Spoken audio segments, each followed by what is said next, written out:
శ్రమ దోపిడీకి హక్కుల అణిచివేతకు వ్యతిరేకంగా సాగిన ఉద్యమమే మార్చ్ 8.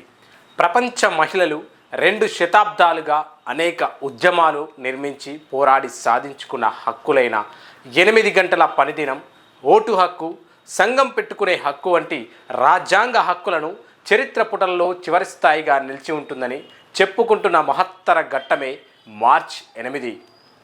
అంతర్జాతీయ మహిళా దినోత్సవం మార్చ్ 8కి చాలా ప్రాధాన్యత ఉంది. నేడు సరళీకృత నూతన ఆర్థిక మతోన్మాద విధానాలు మహిళల హక్కులు, సమాన అవకాశాలను విధ్వంసం చేస్తున్నాయి. స్వేచ్ఛ సాధికారత వైపు అడుగులు వేస్తున్నామని పాలకులు చెప్పుకుంటున్న తరుణంలో మహిళల మీద జాగరూకమైనటువంటి దాడులు పెరుగుతున్నాయి. సభ్య సమాజం తలదించుకునేలాగా విశృంఖలమైనటువంటి లైంగిక దాడులు మానవత్వాన్ని మృగ్యం చేస్తున్నాయి. మీడియా, సాహిత్యం, సాంస్కృతిక రంగాల్లో వస్తున్న ఈ పెనుమార్పులు విష సంస్కృతిని పెంచుతున్నాయి. మనువాద ముసుగులో మహిళలపై కొనసాగుతున్న అణచివేత వల్ల 78 ఏళ్ల స్వాతంత్ర రాజ్యాంగ ఫలాలు ఇంకా ఆస్వాదించలేకపోతున్నారు. కులం, మతం పేర దాడులు, కుల దురంకార హత్యలు పెచ్చుమీరుతున్నాయి. వీటిని అరికట్టడంలో పాలకులు విఫలం. కేంద్రంలో బీజేపీ ప్రభుత్వం అనుసరిస్తున్నటువంటి కార్పొరేట్ మతోన్మాద విధానాలు మహిళలను సమస్యల సుడిగుండంలోకి నెట్టుతున్నాయి. పోరాడి సాధించుకున్న మహిళా కార్మికుల చట్టాలను రద్దు చేస్తున్నారు. 1948లో వచ్చిన ఫ్యాక్టరీ చట్టం స్త్రీలు రాత్రి షిఫ్ట్లో పనిచేయడాన్ని నిషేధించింది. ప్రస్తుతం ఆ నిషేధాన్ని ఎత్తివేసిన ప్రభుత్వాలు మహిళల భద్రతా సౌకర్యాలు కల్పించడంలో తగిన శ్రద్ధ కనపరచడం లేదు. 2005లో వచ్చిన పని ప్రాంతాల్లోని లైంగిక వేధింపుల నిరోధక చట్టం కూడా ఎక్కడా అమలు నోచుకోవడం లేదు. ప్రైవేట్ సంస్థల్లో శ్రమ దోపిడీకి తీవ్రంగా ఉంది. మహిళా కార్మికులు 8 గంటల నుండి 12 గంటల వరకు శ్రమిస్తూ శ్రమ దోపిడీకి గురవుతున్నారు. ఇటీవల ఎల్ఎన్టీ చైర్మన్ ఎన్ఎస్ సుబ్రహ్మణ్యం కార్మికులపై చేసిన వ్యాఖ్యలు దుర్మార్గమైనవి. కార్మికులు వాగ్దానాన్ని 90 గంటలు పనిచేయాలని, అలాంటి పనే సంస్కృతికి సోపానం అంటూ కార్మికులు ఇంట్లో భార్యల ముఖాలు ఎంతసేపు చూస్తూ కూర్చుంటారు అని నిర్లజ్జగా కార్మిక శ్రమను, భారతదేశ మహిళలను అవమానపరిచాడని పలు సంఘాలు ఆరోపించాయి. కానీ కార్మికుల వేతనాల పెంపుపై, కార్మిక చట్టాల అమలుకై ఒక్క మాట మాట్లాడలేదు. ఆ నేపథ్యంలో మహిళా కార్మికుల హక్కుల సాధనకై మార్చ్ 8 సాక్షిగా ఐక్య ఉద్యమాలు నిర్మించాల్సిన ఆవశ్యకత ఉందని, వారు పోరాట స్ఫూర్తిని నేర్పిన మహిళా దినోత్సవం 19వ శతాబ్దంలో పెట్టుబడిదారీ వ్యవస్థ ప్రారంభ దినాల్లో ఫ్యాక్టరీలలో విపరీతమైనటువంటి శ్రమ దోపిడీ సాగింది.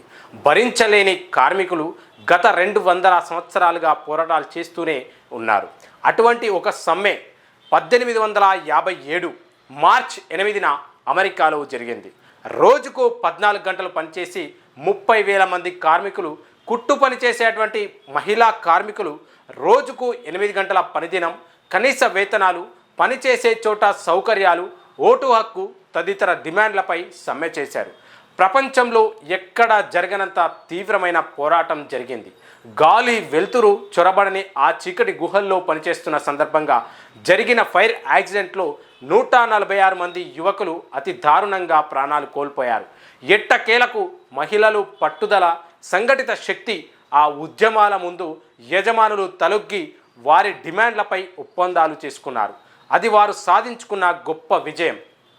ఆ పోరాటం అన్యాయాన్ని ఎదిరించగలం, పోరాడి సాధించగలం అనే విశ్వాసాన్ని మహిళల్లో పెంచింది.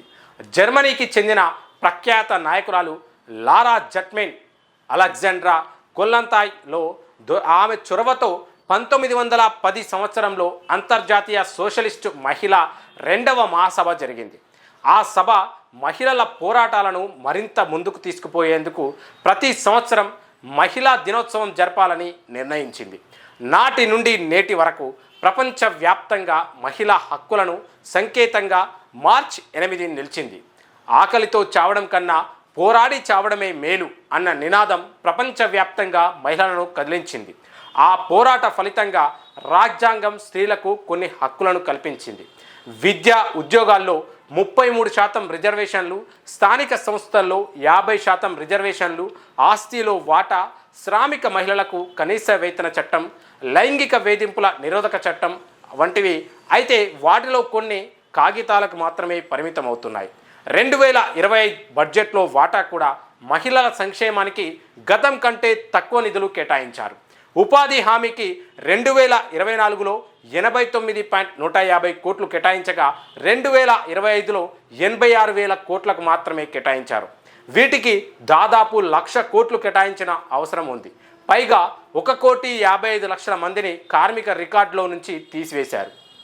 స్త్రీల శిశు సంక్షేమానికి కేవలం 6,000 కోట్లు మాత్రమే కేటాయించారు. నిత్యావసర వస్తువుల ధరలు ఈ బడ్జెట్లోనైనా తగ్గుతాయని పేదలంతా ఎదురు చూస్తున్నారు. కానీ ధరలు తగ్గించడానికి చర్యలు లేవు. విద్య, వైద్యానికి నిధులు నామమాత్రంగానే కేటాయించారు. మహిళా యువత ఉపాధికి వట్టి చేతులు చూపారు. తెలంగాణ రాష్ట్రానికి గుండు సున్నానే కేటాయించడం జరిగింది.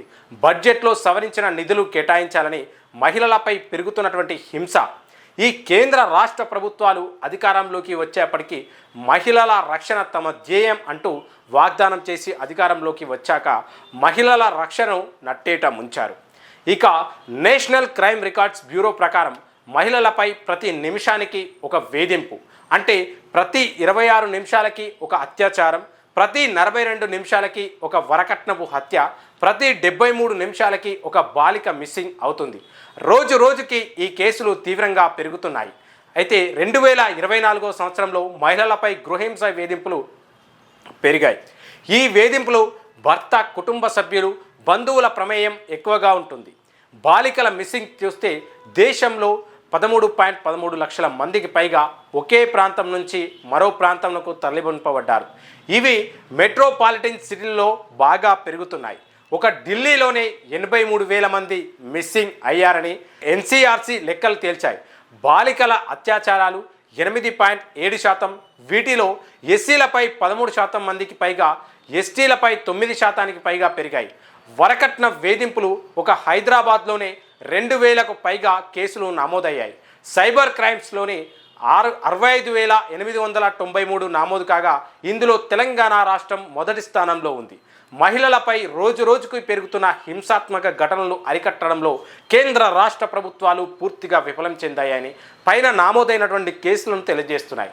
హింసాత్మక ఈ ఘటనలోని కలకత్తాలోని ఆర్కర్ హాస్పిటల్లోని పీజీ డాక్టర్ అయిన సామూహిక అత్యాచార ఘటన తీవ్రతమైంది.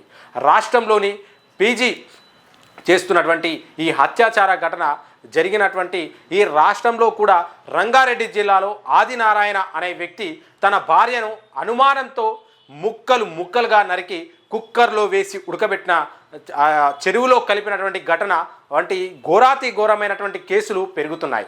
మహిళలపై రోజు రోజుకి పెరుగుతున్న ఈ అమానీయమైనటువంటి ఘటనలను చూస్తూ మౌనంగా ఉండకూడదంటూ ఈ సమస్యలు కేవలం మహిళలకు సంబంధించినవే కావు, మొత్తం సమాజాన్ని ప్రభావితం చేసేటువంటి కనుక శ్రామిక మహిళలు ఐక్యమై ఈ 115 సంవత్సరాల క్రితం జరిగినటువంటి శ్రామిక మహిళల హక్కులకై మ్రోగిన నగర ప్రపంచవ్యాప్తంగా మహిళల సమస్యల వెలుగులోకి తెచ్చింది.